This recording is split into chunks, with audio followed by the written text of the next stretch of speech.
स्वागत है दोस्तों एक बार फिर से आप सभी का ओपीएस न्यूज पर। जी हाँ दोस्तों, चंद्र ग्रहण जो है वो आज सुबह 8:37 से प्रारंभ होकर 11:22 पर समाप्त होने जा रहा है। और आज जो ग्रहण है वो दोस्तों सुबह 9:59 पर अपने सबसे चरम स्थिति पर पहुंच गया था, जहां पर उपछाया चंद्र ग्रहण का लाइव स्ट्रीम कई जगह यूट्यूब चैनल पर उपलब्ध किया गया है, जिसके अंतर्गत दोस्तों नासा की वेबसाइट पर भी आपको बताया जा रहा है। और इस बार चंद्र ग्रहण में खास बात यह है कि संयोग से इसी दिन दोस्तों गुरु पूर्णिमा भी पड़ रही है। इस बार का चंद्र ग्रहण खंड छाया युक्त चंद्र ग्रहण है और इसकी एक और खास बात यह है कि यह भारत में दिखाई नहीं दे रहा है। दोस्तों ये जो ग्रहण है ना वो भारत के अलावा अमेरिका, यूरोप और ऑस्ट्रेलिया के कुछ हिस्सों में दिखाई दे रहा है। और दोस्तों चंद्र ग्रहण की जो कुल अवधि है वो 2 घंटे 43 मिनट की रहेगी। यहाँ पर दोस्तों आपको बता दें कि चंद्र ग्रहण के दौरान बहुत ही ज्यादा भयंकर और नकारात्मक प्रभाव पड़ता है। और साथ ही दोस्तों चंद्र ग्रहण की रात को भूल कर भी ना कीजिएगा ये 5 काम। और वहीं दोस्तों अपने घर की छत पर चुपचाप एक 5 रुपए का सिक्का और तुलसी का पत्ता अगर आप चंद्र ग्रहण की रात को रख देते हैं ना, तो दोस्तों यहाँ पर अपनी जिंदगी के वारे न्यारे हो जाते हैं। तो यहाँ पर दोस्तों आपको बता दें कि चंद्र ग्रहण को लेकर कुछ ताजा और महत्वपूर्ण जानकारी आपको इस वीडियो के माध्यम से बताई जा रही है। ऐसे में वीडियो को पूरा लास्ट तक जरूर देखिएगा। चलिए शुरुआत कर लेते हैं वीडियो की तरफ। लेकिन अगर आप अपने चैनल ओपीएस न्यूज पर पहली बार वीडियो देख रहे हैं ना, तो दोस्तों वीडियो के नीचे का लाल बटन दबाकर चैनल को सब्सक्राइब जरूर कर लीजिएगा।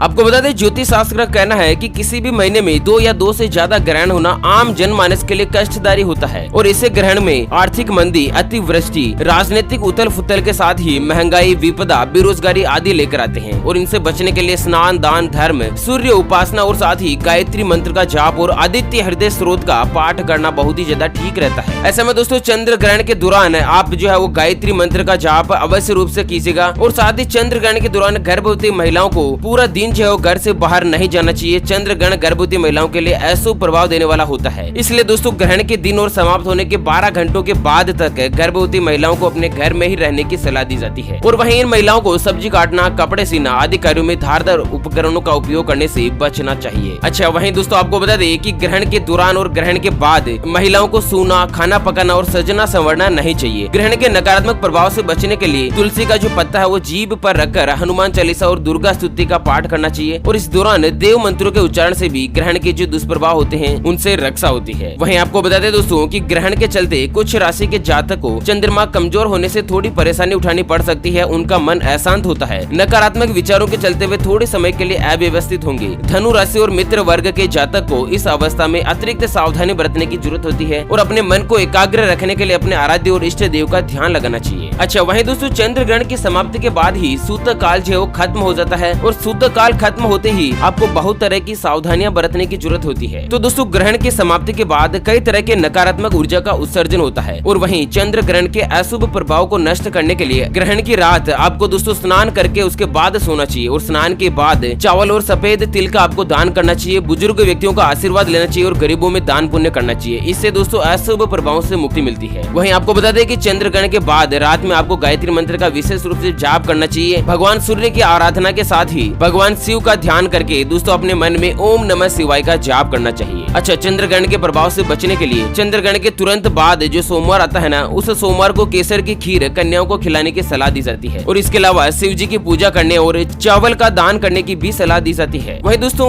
यहाँ पर चंद्र ग्रहण का जो प्रभाव है कुछ राशि के जातक के खर्चे से पहले कहीं और ज्यादा बढ़ जाते हैं। कुछ लोगों की चिंता बढ़ा सकता है। आंखें, सिर या रक्त से जुड़ी उनकी समस्या और खर्चों का आदि का कारण बन सकता है। तो ऐसे में दोस्तों यहाँ पर सावधान रखिएगा। अच्छा वहीं दोस्तों आपको बता दें कि ग्रहण के तुरंत बाद आपको स्नान कर लेना चाहिए। घर के मंदिर को भी गंगा जल से शुद्ध कर लेना चाहिए। और इसके अलावा देवी देवता और भगवान की सभी मूर्तियों और तस्वीरों पर गंगा जल का छिड़काव करना चाहिए। मान्यता यह भी है कि ग्रहण के समय पहने गए वस्त्रों को दोबारा से नहीं पहनना चाहिए। बेहतर होगा कि आप स्नान के बाद इनका दान कर दीजिएगा। चंद्र ग्रहण के बाद पितरों को याद करें और उनके नाम पर दान दें। ऐसा करने से ग्रहण का जो बुरा प्रभाव होता है ना वो नहीं पड़ता है। चंद्र ग्रहण के बाद गरीब अथवा जरूरतमंद लोगों को भोजन कराना चाहिए। अगर आपके घर पर तुलसी का पौधा है ना, तो ग्रहण की समाप्ति के बाद उस तुलसी पर भी गंगा जल का छिड़काव करके उसे पवित्र कर दीजिएगा। अच्छा सबसे महत्वपूर्ण क्या है दोस्तों कि ग्रहण के बाद गायों को घास, पक्षियों को अन्न, जरूरतमंद को वस्त्र दान से अनेक गुना पुण्य प्राप्त होता है। और मान्यता है कि सामान्य दिन से ग्रहण में किया गया पुण्य कर्म जो 1 लाख गुना फलदायी होता है। वहीं दोस्तों आपको बता दें कि चंद्र ग्रहण की रात को अपने घर की छत पर कुछ ऐसी खाने पीने की जरूरी चीजें जो दोस्तों घर की छत पर आपको अवश्य रूप से रखनी चाहिए, जिससे कि दोस्तों कीट, पतंगे, पक्षी और सभी तरह के जो जानवर होते हैं जो दोस्तों आकाश में घूमते हैं, छतों पर रहते हैं, उनके लिए भोजन का प्रतिबंध हो। और हाँ दोस्तों, एक बेजुबान जानवर चाहे कितना ही छोटा या कितना ही बड़ा क्यों न हो, जब किसी भूखे को भोजन खिलाया जाता है ना, तो उसके मन मन से